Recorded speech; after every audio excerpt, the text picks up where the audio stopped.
3 tetes racun disiapkan untuk istrinya, tapi malah selingkuhannya yang mati meminumnya. Saat menyembunyikan mayat, Adrian melihat pesan dari sang istri di HP korban, sudah diminum obatnya. Ternyata, istrinya sudah tahu segalanya sejak awal. Ceraikan dia, Adrian. Minggu ini.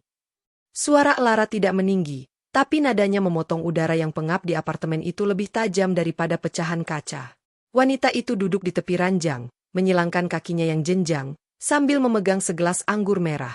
Di tangan kirinya, sebuah amplop coklat melambai-lambai pelan. Adrian menelan ludah. Kerah kemejanya terasa mencekik leher, padahal ia sudah melonggarkan dasinya sejak 1 jam lalu. El, sayang, kau tahu situasinya tidak sesederhana itu. Perjanjian pranikah itu. Persetan dengan kertas itu. Lara melempar amplop di tangannya ke dada Adrian. Foto-foto berhamburan ke lantai. Foto mereka berdua. Di hotel. Di mobil.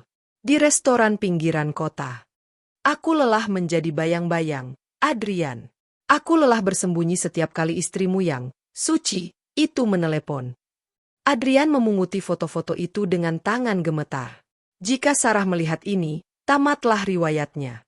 Bukan hanya pernikahan yang hancur, tapi hidupnya. Sarah memegang kendali atas segalanya. Rumah mewah di Pondok Indah, mobil sport yang Adrian kendarai, hingga posisi direktur di perusahaan warisan ayah Sarah. Tanpa Sarah, Adrian hanyalah seorang pria paruh baya dengan utang judi yang menumpuk. Beri aku waktu, pinta Adrian. Suaranya parau. Lara berdiri, berjalan mendekat, lalu mencengkeram kerah ke meja Adrian. Aroma parfum mahal bercampur bau rokok menguar dari tubuh wanita itu. Sabtu malam. Saat perayaan ulang tahun pernikahan kalian. Jika kau tidak meninggalkannya malam itu, foto-foto ini akan sampai di meja kerja Sarah pada Senin pagi. Lara mengecup pipi Adrian sekilas, dingin dan mengancam. Sekarang pulanglah. Jadilah suami yang baik untuk terakhir kalinya. Hujan turun deras saat Adrian memacu mobilnya membelah kemacetan Jakarta Selatan. Namun, pikirannya tidak berada di jalan raya. Pikirannya tertuju pada satu nama, Pak Rusdi. Ia membelokkan setir tajam ke arah gang sempit di kawasan Jakarta Pusat yang kumuh, jauh dari gemerlap lampu kota. Ia memarkir mobilnya di tempat gelap, menarik topi rendah-rendah, dan melangkah masuk ke sebuah toko obat herbal tua yang berdebu. Aroma jamu dan apek menyambutnya. Di balik etalase kaca yang buram, seorang pria tua dengan mata satu yang katarak menatapnya. Kau datang lagi, suara Pak Rusdi terdengar seperti gesekan kertas pasir. Uangku. Adrian meletakkan amplop tebal berisi uang tunai di atas meja kaca. Ada di situ. Semuanya. Pak Rusdi tidak menghitungnya. Ia hanya tersenyum miring, memperlihatkan gigi-giginya yang kuning. Ia merogoh ke bawah meja, lalu mengeluarkan sebuah botol kaca kecil, tidak lebih besar dari botol obat tetes mata. Cairan di dalamnya bening, tampak tidak berbahaya seperti air mineral biasa. Digitalis murni, sudah dimurnikan lagi dengan campuran sintetis. Bisik Pak Rusdi. Tidak berbau. Tidak berasa. Larut dalam hitungan detik di cairan apapun, panas atau dingin.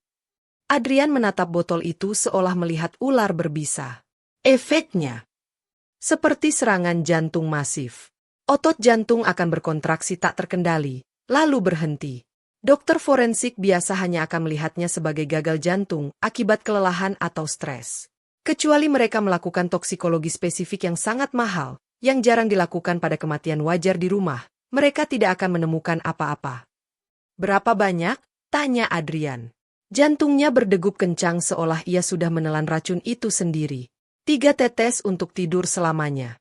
5 tetes untuk memastikan tidak ada kesempatan resusitasi. Pak Rusdi mendorong botol itu ke arah Adrian. Ingat, Adrian. Sekali masuk ke tubuh, tidak ada penawarnya.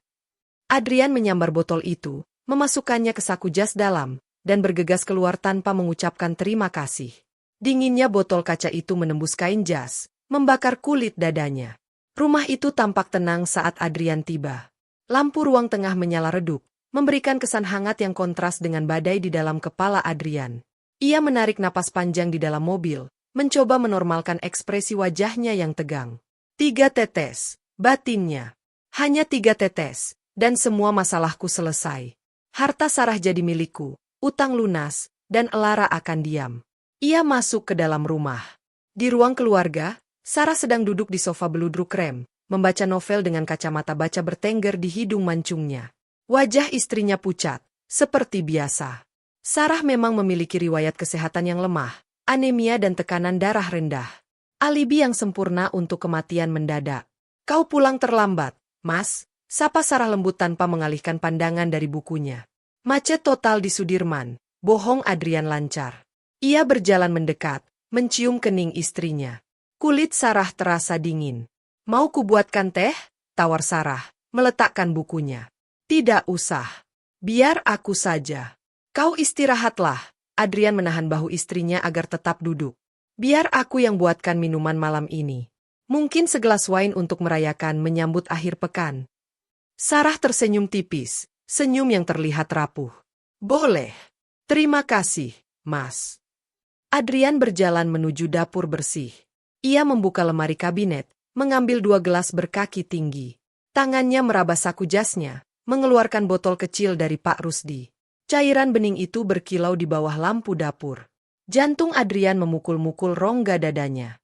Ia menoleh ke arah ruang tengah, memastikan Sarah tidak melihat. Tangannya gemetar hebat saat membuka tutup botol kecil itu di atas salah satu gelas wine. Maafkan aku, Sarah. Tapi aku tidak punya pilihan. Ia memiringkan botol itu. 1 tetes jatuh. Ponsel di saku celananya bergetar hebat, mengejutkannya. Adrian nyaris menjatuhkan botol itu. Ia melihat layar ponselnya. Pesan dari Elara. Pesannya singkat. Aku sedang memilih gaun hitam untuk pemakaman istrimu. Jangan mengecewakanku. Adrian menggertakkan gigi. Kemarahannya pada Elara dan ketakutannya pada kemiskinan bercampur menjadi satu nekat yang bulat. Ia kembali memiringkan botol itu di atas gelas Sarah. Tetes kedua jatuh. Tetes ketiga jatuh. Dan untuk memastikan nasibnya aman, ia menambahkan tetes keempat. Anggur merah jenis Cabernet Sauvignon itu mengalir dari leher botol, mengisi gelas berkaki tinggi dengan suara gemericik yang terdengar memekakan telinga di dapur yang sunyi. Cairan merah pekat itu berputar, menelan 4 tetes kematian yang baru saja Adrian jatuhkan. Tidak ada buih. Tidak ada perubahan warna. Tidak ada asap tipis seperti di film-film kartun. Cairan itu terlihat persis seperti anggur mahal lainnya. Sempurna sekaligus mengerikan. Adrian meletakkan botol wine di meja marmer dengan hati-hati. Napasnya pendek-pendek. Kini, di hadapannya ada 2 gelas yang identik. Satu berisi tiket menuju kebebasan dan kekayaan. Satu lagi hanyalah minuman biasa. Ia harus memastikan tidak tertukar. Dengan tangan yang masih sedikit gemetar, Adrian mengangkat gelas yang beracun. Ia meraba dasar kaki gelas tersebut. Ada sedikit gompel kecil di pinggiran alasnya, cacat produksi yang hampir tak kasat mata, namun cukup kasar jika diraba dengan ujung jari. Itu tandanya. Gelas gompel untuk Sarah, gumamnya pelan, merapalkan kalimat itu seperti mantra. Gelas mulus untukku. Ia mengambil nampan perak, menata kedua gelas itu bersebelahan, lalu membawa botol wine yang masih tersisa setengah. Sebelum melangkah keluar dari dapur, ponsel di saku celananya kembali bergetar. Panjang dan menuntut. Adrian menyambar ponselnya. 3 pesan baru dari Elara. Foto terkirim. Sebuah foto dashboard mobil. Di luar kaca depan, terlihat gerbang kompleks perumahan Adrian yang megah. Pesan 1. Satpammu ramah sekali. Aku bilang aku kurir paket prioritas. Pesan 2. 5 menit lagi sampai depan pagar. Kalau kau tidak keluar, aku yang masuk. Darah Adrian berdesir turun ke kaki. Wanita itu gila. Benar-benar gila.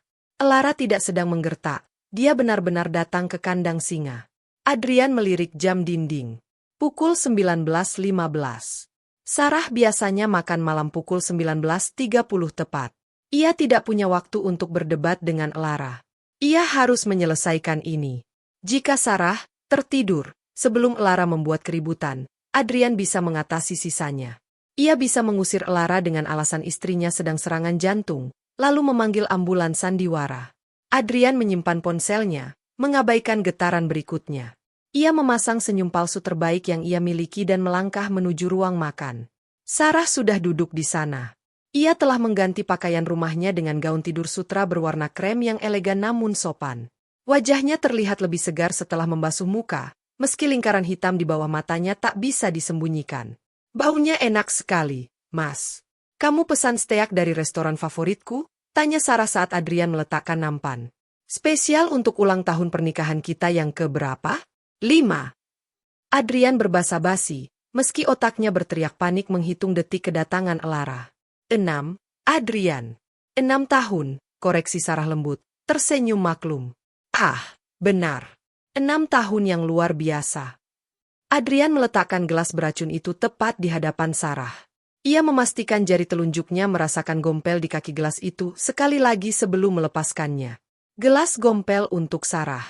Ia meletakkan gelas miliknya sendiri di seberang meja. Lalu menuang sisa wine ke gelas Sarah sedikit lagi agar terlihat penuh dan menggoda. Ayo, minumlah dulu selagi menunggu makanannya aku sajikan, desak Adrian, suaranya sedikit terlalu antusias. Untuk kesehatanmu dan masa depan kita. Sarah menatap gelas itu. Ia tidak langsung mengambilnya. Jemarinya yang kurus mengetuk-ngetuk meja makan perlahan. Kamu tahu dokter melarangku minum alkohol terlalu banyak karena obat jantung itu, kan? Jantung Adrian mencelos. Sedikit saja, sayang. 1 gelas tidak akan membunuhmu, selorohnya.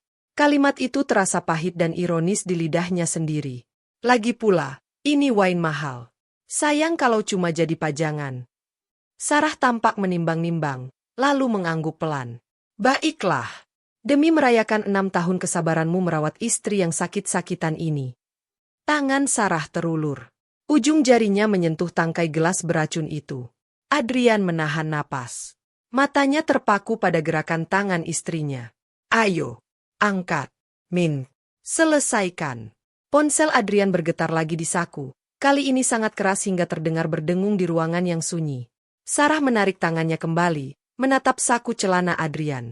Siapa yang menelepon malam-malam begini, Mas? Urusan kantor. Bukan. Cuma spam. Biasa, penawaran kartu kredit, jawab Adrian cepat, tangannya refleks menekan saku celana untuk mematikan getarannya. Abaikan saja. Angkat saja kalau penting. Kamu terlihat gelisah sejak tadi. Tidak ada yang lebih penting darimu, Sarah. Adrian memberanikan diri. Ia mengambil gelas miliknya sendiri dan mengangkatnya tinggi-tinggi. Ayo, bersulang. Sarah tersenyum, kali ini lebih tulus. Ia kembali mengulurkan tangan, menggenggam tangkai gelas itu. Ia mengangkatnya. Cairan merah itu bergoyang pelan. Untuk kita, bisik Sarah. Untuk kita, balas Adrian.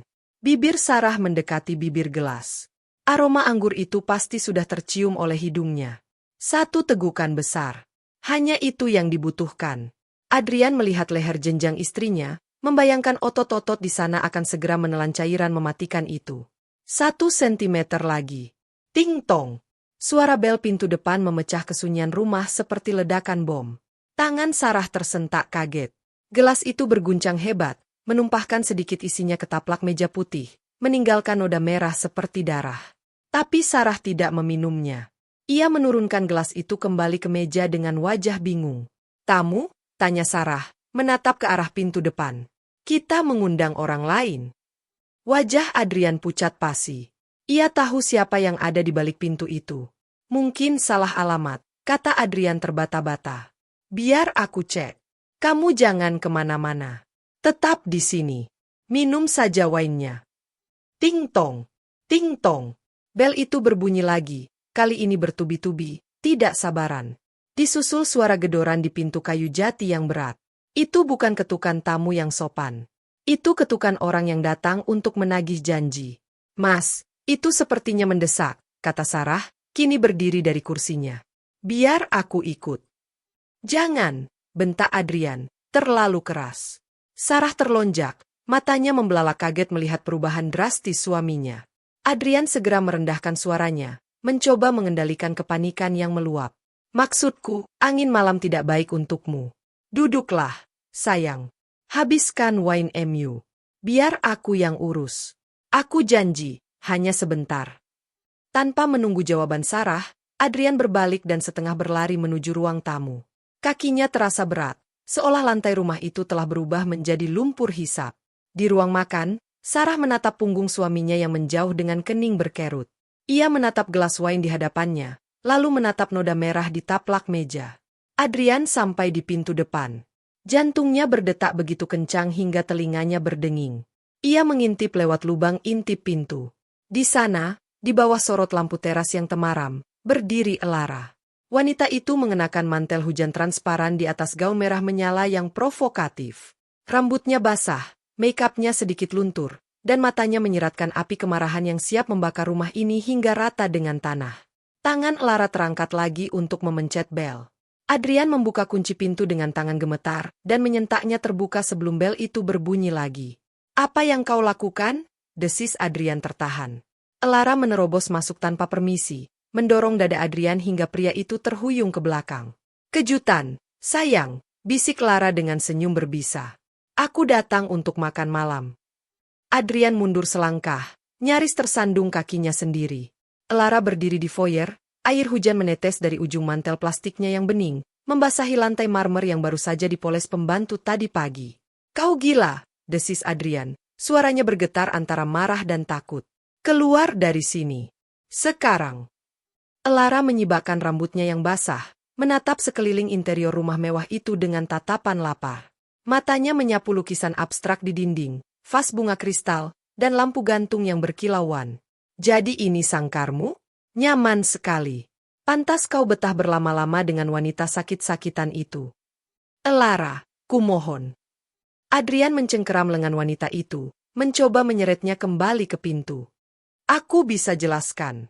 Rencananya sedang berjalan. Demi Tuhan, rencananya sedang berjalan." Elara menepis tangan Adrian kasar. "Omong kosong. Kau cuma mengulur waktu. Aku ingin melihatnya sendiri. Aku ingin melihat wanita yang kau bilang sekarat itu." "Siapa, Mas?" Suara lembut itu membekukan darah Adrian. Ia menoleh kaku. Sarah berdiri di ambang pintu ruang makan yang menghubungkan ke ruang tamu. Ia masih memegang serbet makan, wajahnya menyiratkan kebingungan yang polos, bukan kecurigaan. Hening yang menyakitkan mengisi ruangan itu selama 3 detik. Elara menatap Sarah dari ujung kaki ke ujung kepala. Tatapannya tajam, analitis, menilai saingannya. Sementara Sarah menatap Elara dengan kerutan samar di dahi, mencoba mengenali wanita berpakaian menyolok yang basah kuyup di ruang tamunya. "Ah, ini." Adrian tergagap, otaknya berputar mencari kebohongan yang masuk akal. "Ini Elara, rekan kerja dari divisi pemasaran. Dia mengantar berkas mendesak untuk rapat besok pagi. Mobilnya mogok di depan kompleks." Kebohongan itu terdengar bodoh di telinga Adrian sendiri. Siapa yang mengantar berkas memakai gaun pesta merah di tengah hujan badai? Namun, Sarah tersenyum. Senyum ramah yang membuat perut Adrian mulas. "Ya ampun, Mbak Lara. Masuklah," ajak Sarah, melangkah mendekat. "Di luar badai sedang kencang sekali. Anda basah kuyup." "Adrian, kenapa tamunya didiamkan di pintu?" Elara tampak sedikit terkejut dengan sambutan itu. Ia mungkin mengharapkan konfrontasi, atau setidaknya tatapan sinis. Namun, ia dengan cepat menguasai diri, menyunggingkan senyum manis yang tidak mencapai matanya. "Maaf mengganggu malam-malam, Bu Sarah," kata Lara. Suaranya dibuat-buat sopan namun ada nada mengejek yang tipis. "Suami Anda memang sangat sulit dihubungi kalau sudah di rumah." "Begitulah Adrian," Sarah tertawa kecil, tidak menangkap sindiran itu. "Mari, masuk dulu ke ruang makan. Kebetulan kami baru mau mulai makan malam. Masih ada wine yang sudah dibuka. Setidaknya hangatkan diri dulu sebelum memanggil bengkel." "Sarah, tidak perlu," potong Adrian cepat, keringat dingin mulai membasahi punggungnya. Elara buru-buru.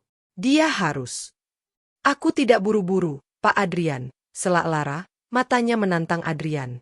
Ia melangkah melewati Adrian, menuju Sarah. Tawaran wine terdengar sangat menarik. Adrian merasa dunia di sekelilingnya runtuh. Ia tidak punya pilihan selain mengikuti kedua wanita itu menuju ruang makan, menuju meja di mana kematian sedang menunggu di dalam salah satu gelas. Di ruang makan, lilin-lilin aromaterapi masih menyala, menciptakan suasana romantis yang kini terasa mencekam. Elara menatap meja makan yang tertata rapi. 2 piring steak, 2 gelas wine. Matanya menyipit saat melihat persiapan itu. "Wah," komentar Lara, jarinya menyentuh sandaran kursi. "Romantis sekali. Ulang tahun pernikahan, ya?" "Iya," jawab Sarah sambil merapikan letak piringnya sendiri. "Silakan duduk, Mbak Lara." Saya ambilkan gelas baru dulu di dapur sebentar. Adrian, tolong tuangkan wine untuk Mbak Lara, ya. Sarah berbalik dan berjalan menuju dapur, meninggalkan Adrian dan Lara berdua di ruang makan. Begitu sosok Sarah menghilang di balik pintu dapur, topeng Lara runtuh. Wajahnya merah padam karena cemburu. Ia menunjuk meja makan dengan jari telunjuk yang gemetar. Jadi ini caramu menyelesaikan masalah? Desis Lara, suaranya penuh racun. Makan malam romantis? Lilin? Steak Wagyu? Kau bilang kau akan membunuhnya, Adrian. Tapi kau malah merayunya. Kecilkan suaramu, bisik Adrian panik. Ia melirik pintu dapur. Itu bagian dari rencana. Lihat gelas itu. Adrian menunjuk gelas di tempat duduk Sarah. Gelas dengan gompel kecil di kakinya. Itu sudah kuberi racun. Dia tinggal meminumnya. Adrian menjelaskan dengan putus asa. Kalau kau tidak datang, dia pasti sudah mati sekarang. Lara menatap gelas di hadapan kursi Sarah. Cairan merah pekat itu tampak tenang. Kau pembohong, ucap Lara dingin. Kau cuma mau menidurnya malam ini, kan? Kau mau membuatnya mabuk lalu bermain sandiwara keluarga bahagia. Tidak, El. Sumpah. Aku muak dengan janjimu, Adrian. Lara melangkah maju mendekati meja. Kemarahannya yang meledak-ledak bercampur dengan rasa ingin memiliki. Ia melihat gelas itu, gelas yang disiapkan Adrian khusus untuk istrinya. Simbol perhatian Adrian untuk Sarah. Rasa cemburu membutakan logika Lara. Ia ingin merusak momen itu. Ia ingin mengambil apa yang menjadi hak Sarah. Kau siapkan ini untuk dia. Lara menyambar gelas beracun itu, gelas dengan gompel di kakinya. Spesial untuk istri tercinta. Mata Adrian membelalak lebar. Waktu seolah berhenti. Lara, jangan, seru Adrian tertahan. Tangannya terulur, tapi ia terlalu jauh. Kenapa? Sayang wine-nya, tantang Lara. Tanpa ragu, wanita itu mengangkat gelas tinggi-tinggi. Tatapannya tidak lepas dari mata Adrian, seolah menantang pria itu untuk merebutnya. Biar aku yang habiskan. Biar pestamu hancur sekalian. Dan dengan satu gerakan cepat, Lara menenggak isi gelas itu. Adrian membeku. Mulutnya terbuka untuk berteriak, tapi tidak ada suara yang keluar. Ia hanya bisa melihat jakun Lara bergerak naik turun, menelan digitalis dosis tinggi yang seharusnya menghentikan jantung Sarah. 1 teguk, 2 teguk, 3 teguk. Habis. Lara membanting gelas kosong itu kembali ke meja dengan bunyi klang yang keras. Napasnya memburu, ada sedikit anggur menetes dari sudut bibirnya. Puas kau? Tantang Lara, menyeka bibirnya dengan punggung tangan. Rasanya biasa saja. Sama seperti janjimu. Adrian menatapnya dengan horor murni. Ia tidak melihat Lara sebagai wanita simpanannya lagi, melainkan mayat yang sedang berdiri. Kenapa kau minum itu? Bisik Adrian, kakinya lemas. Kenapa? Kau takut istrimu marah anggurnya kuhabiskan. Lara tertawa mengejek. Namun tawa itu tiba-tiba terhenti. Ekspresi wajah Lara berubah. Ia mengerutkan kening, tangannya naik memegang leher. Pahit. Gumam Lara, suaranya tiba-tiba serak. Ia terbatuk kecil. Rasanya aneh sekali. Apa wine ini basi? Pintu dapur terbuka. Sarah muncul membawa gelas kristal baru. Wajahnya tersenyum cerah. Maaf lama, gelasnya tadi harus dibilas dulu. Sarah berhenti bicara saat melihat Lara memegang leher dan gelas kosong di meja. Loh? Sudah habis. Adrian menatap istrinya, lalu menatap Lara yang mulai terhuyung memegang pinggiran meja. Jantung Adrian rasanya berhenti berdetak. Malam ini baru saja berubah dari rencana pembunuhan menjadi mimpi buruk yang tak terkendali. Uhuk. Batuk itu awalnya kecil, seperti seseorang yang tersedak remah roti. Tapi sedetik kemudian, berubah menjadi sentakan kasar yang mengguncang bahu Lara. Gelas kristal kosong di meja bergetar saat sikunya menghantam permukaan kayu jati. Mbak Lara. Sarah meletakkan gelas baru yang dibawanya, wajahnya berubah cemas. Anda baik-baik saja? Mau air putih? Lara tidak menjawab. Ia mencengkeram lehernya sendiri dengan kedua tangan. Matanya yang tadi menyala penuh amarah dan tantangan, kini melotot lebar karena kebingungan. Mulutnya terbuka, mencoba meraup udara, tapi seolah ada tangan tak kasat mata yang meremas tenggorokannya dari dalam. Argeseses sakit. Desis Lara. Suaranya bukan lagi suara wanita penggoda yang percaya diri, melainkan bunyi ngorok basah yang mengerikan. Adrian terpaku di tempatnya berdiri. Kakinya seolah dipaku ke lantai. Di dalam kepalanya, suara Pak Rusdi bergema. Otot jantung akan berkontraksi tak terkendali. Ia melihatnya terjadi tepat di depan matanya. Warna wajah Lara berubah drastis, dari merah padam karena marah menjadi abu-abu pucat dalam hitungan detik. Keringat sebesar biji jagung muncul di dahinya. Astaga! Mas, dia kenapa? Sarah panik. Ia bergegas memutari meja untuk mendekati Lara. Sepertinya dia serangan asma. Atau alergi? Mas, cepat panggil ambulans. Kata ambulans menyentak Adrian kembali ke realitas. Tidak boleh ada ambulans. Jika para medis datang dan melihat gejala keracunan, lalu polisi datang, mereka akan memeriksa gelas itu. Mereka akan menemukan residu digitalis. Dan Adrian akan berakhir di penjara seumur hidup. Jangan, teriak Adrian, menyambar lengan Sarah sebelum istrinya sempat menyentuh Lara. Sarah menatapnya kaget. Apa maksudmu? Jangan? Dia kesakitan. Adrian. Dia mabuk. Sarah. Bohong Adrian cepat. Otaknya bekerja 2 kali lebih cepat dari biasanya karena adrenalin. Lara memang punya masalah alkohol. Dia minum obat penenang sebelum kesini. Campuran alkohol dan obat penenang memang bikin sesak napas. Dia cuma butuh udara segar. Tapi kelihatannya parah sekali, Mas. Lihat bibirnya membiru. Percaya padaku. Kalau panggil ambulans, urusannya bakal panjang. Polisi, reputasi perusahaan. Semuanya. Adrian mendorong Sarah pelan menjauh dari meja. Biar aku bawa dia ke ruang kerja sebentar untuk baringkan dia. Di sana ada AC yang lebih dingin. Kamu ambilkan air hangat dan handuk basah. Cepat. Sarah tampak ragu, tapi desakan Adrian begitu kuat. Naluri penurutnya mengambil alih. Baik. Air hangat dan handuk. Aku ke dapur. Begitu Sarah berbalik dan berlari kecil ke dapur, Adrian langsung menerjang ke arah Lara. Kondisi Lara memburuk dengan cepat. Tubuhnya mulai kejang halus. Ia menatap Adrian dengan tatapan yang sulit diartikan, campuran antara memohon pertolongan dan tuduhan yang mengerikan. Adrian! Bisik Lara. Tangannya yang berkuku merah mencakar lengan kemeja Adrian, meninggalkan bekas goresan panjang. Maafkan aku, El, bisik Adrian di telinganya. Suaranya gemetar. Ia tidak menolong wanita itu untuk berdiri, melainkan menyeretnya. Kau yang meminumnya. Kau yang mengambil gelas itu. Adrian memapah tubuh Lara yang semakin berat. Kaki wanita itu sudah tidak bertenaga. Tumit sepatu hak tingginya menyeret di lantai marmer, menciptakan bunyi decit yang menyilu. Adrian membawanya keluar dari ruang makan, menuju ruang kerja pribadinya yang terletak di ujung lorong, tepat di sebelah gudang bawah tangga. Setiap langkah terasa seperti 1 jam. Adrian takut Sarah tiba-tiba muncul dari dapur. Ia takut Lara akan berteriak. Tapi Lara sudah tidak bisa berteriak. Racun itu bekerja persis seperti yang dijanjikan. Cepat, sunyi, dan mematikan. Sesampainya di ruang kerja, Adrian menendang pintu hingga terbuka, lalu menyeret Lara masuk. Ia membaringkan, atau lebih tepatnya menjatuhkan, wanita itu di atas sofa kulit tua di sudut ruangan. Lara terengah-engah, dadanya naik turun dengan ritme yang kacau. Tangannya gemetar hebat saat mencoba meraih kerah baju Adrian.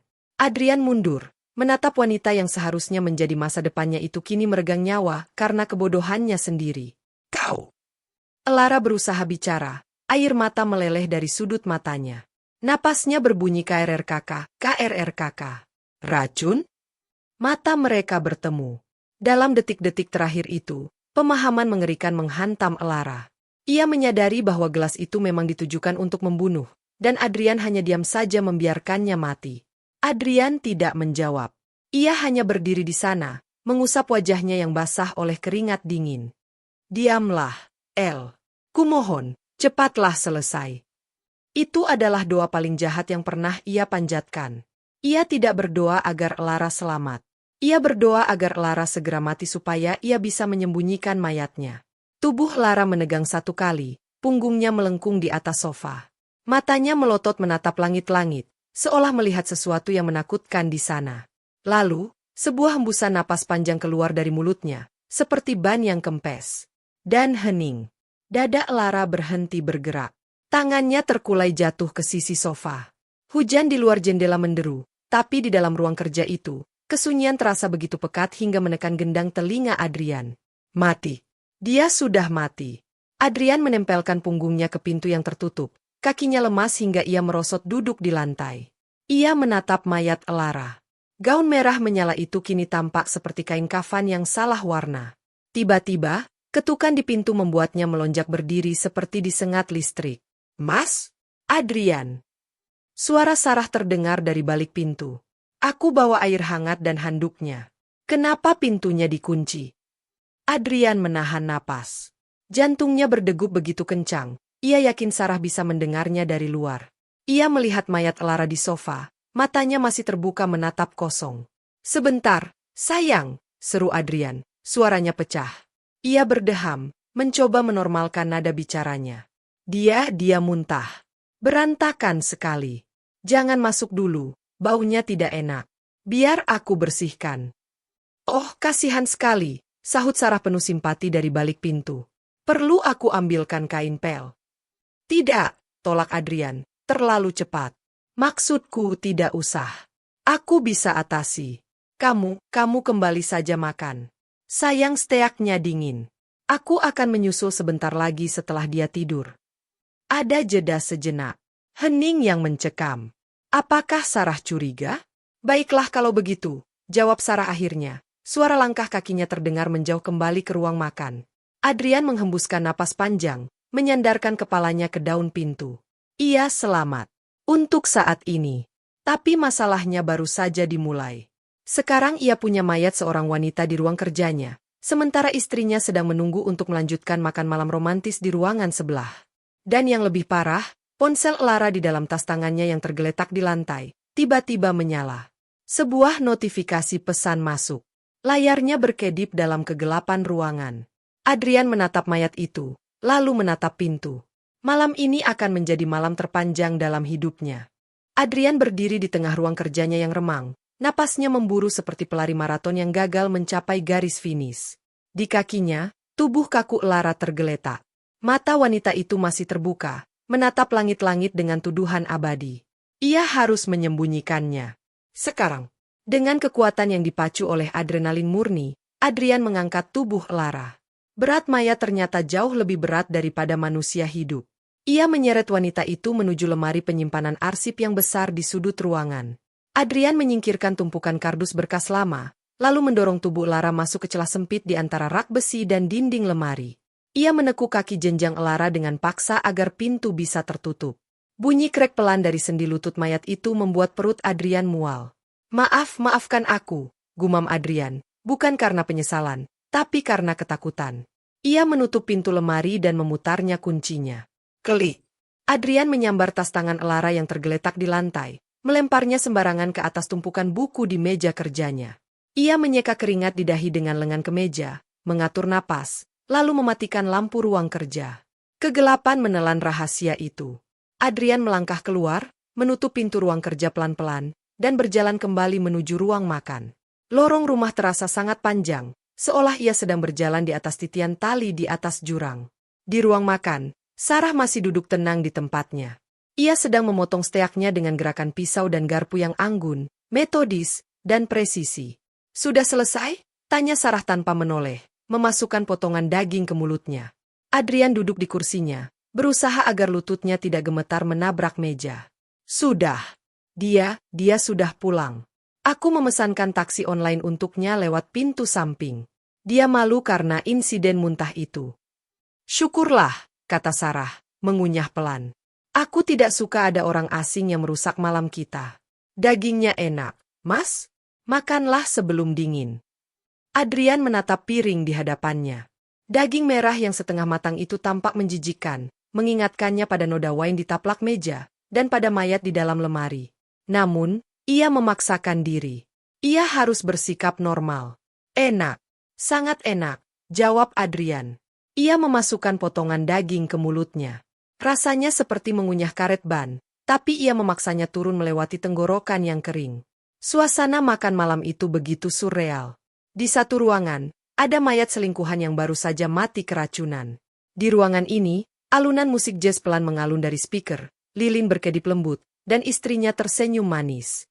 Kamu berkeringat, Mas, komentar Sarah tiba-tiba. Adrian nyaris tersedak. Oh, ya tadi, membantu Lara berjalan itu cukup berat. Dia agak gemuk sekarang. Sarah meletakkan pisau dan garpunya dengan denting halus. Ia menatap Adrian lekat-lekat. Tatapannya tidak kosong seperti biasanya. Ada kilatan aneh di sana, sesuatu yang tajam dan sadar. Kamu tahu, Mas, ujar Sarah pelan, jarinya memainkan tangkai gelas wine-nya, gelas yang berisi wine baru, bukan yang beracun. Malam ini membuatku sadar betapa berharganya hidup. 1 menit kita ada, menit berikutnya kita bisa hilang. Seperti tamu kita tadi. Jantung Adrian berdegup kencang. Dia cuma sakit perut. Sarah, jangan bicara yang aneh-aneh. Tentu, Sarah tersenyum lagi. Habiskan wine MU, Mas. Rayakan kebersamaan kita. Sampai maut memisahkan, kan? Adrian mengangkat gelasnya dengan tangan gemetar, menenggak isinya sampai habis hanya untuk menenangkan sarafnya. Jam dinding menunjukkan pukul 1 dini hari. Sarah sudah tidur lelap di kamar utama sejam yang lalu. Adrian menunggu di ruang tamu, duduk dalam kegelapan sambil merokok. Kebiasaan yang sudah lama ia hentikan tapi malam ini ia butuhkan. Rumah sunyi senyap. Hanya suara hujan rintik-rintik yang tersisa di luar. Ini saatnya. Adrian bangkit, mematikan rokoknya di asbak. Ia harus memindahkan tubuh Lara ke bagasi mobil, lalu membuangnya ke sungai di pinggiran kota atau menguburnya di hutan karet di selatan. Rencana kasar sudah tersusun di kepalanya. Ia berjalan mengendap-endap menuju ruang kerja. Kunci pintu berbunyi klik saat ia membukanya. Bau kematian mulai tercium samar, bercampur dengan aroma parfum mahal Lara yang tertinggal. Ia menyalakan senter ponselnya, enggan menyalakan lampu utama agar tidak menarik perhatian tetangga atau Sarah. Cahaya senter menyapu ruangan, jatuh pada tas tangan Lara di atas meja. Adrian meraih tas itu. Ia berniat membakarnya nanti bersamaan dengan identitas Lara. Tiba-tiba, tas itu bergetar. BZZZT. BZZZT. Adrian hampir melempar tas itu karena kaget. Ponsel Lara ada di dalam tas. Dengan tangan gemetar hebat, Adrian merogoh ke dalam tas, mengeluarkan ponsel pintar milik selingkuhannya itu. Layarnya menyala dalam kegelapan, menampilkan notifikasi pesan masuk. Mata Adrian menyipit membaca nama pengirimnya. Darahnya seketika membeku menjadi es. Pengirim, Nyonya Sarah. Otak Adrian macet. Sarah? Kenapa Sarah punya nomor Lara? Kenapa Sarah mengirim pesan ke Lara di tengah malam? Apakah mereka saling kenal? Dengan jempol yang kaku, Adrian menggeser layar untuk membuka pesan itu. Karena ponsel itu menggunakan Face ID, ia tidak bisa membuka kuncinya. Tapi pesan itu muncul di pop-up notifikasi layar kunci karena pengaturannya diatur untuk menampilkan isi pesan. Kalimat itu singkat, sederhana. Namun dampaknya lebih mematikan daripada racun digitalis manapun. Nyonya Sarah, sudah diminum belum obatnya? Kalau rencananya berhasil, transferan sisanya aku kirim besok pagi. Terima kasih sudah mau menukar gelasnya. Ponsel itu terlepas dari tangan Adrian, jatuh berdebum ke lantai karpet. Dunia Adrian berputar. Lututnya lemas, ia ambruk ke lantai. Terima kasih sudah mau menukar gelasnya. Potongan puzzle itu menyatu dengan mengerikan di kepalanya. Kedatangan Lara yang tiba-tiba. Sikap Sarah yang terlalu tenang. Sarah yang pergi ke dapur cukup lama untuk mengambil gelas baru. Sarah tahu. Sarah tahu segalanya sejak awal. Sarah tidak meminum racun itu bukan karena kebetulan. Lara meminum racun itu bukan hanya karena cemburu. Adrian menatap pintu ruang kerja yang terbuka, menatap lorong gelap yang mengarah ke kamar tidur utama. Di sana, istrinya yang sakit-sakitan dan lemah sedang tidur nyenyak. Bukan Adrian yang memegang kendali. Selama ini, Adrian hanyalah pion. Dan malam ini, Sarah baru saja menggunakan tangan selingkuhan suaminya untuk bunuh diri, sekaligus mengikat Adrian dalam kejahatan seumur hidup. Adrian menoleh ke arah lemari tempat mayat Lara disembunyikan. Ia tidak sendirian di rumah ini. Ia terkurung bersama mayat seorang wanita yang ia bunuh, dan seorang monster yang ia nikahi.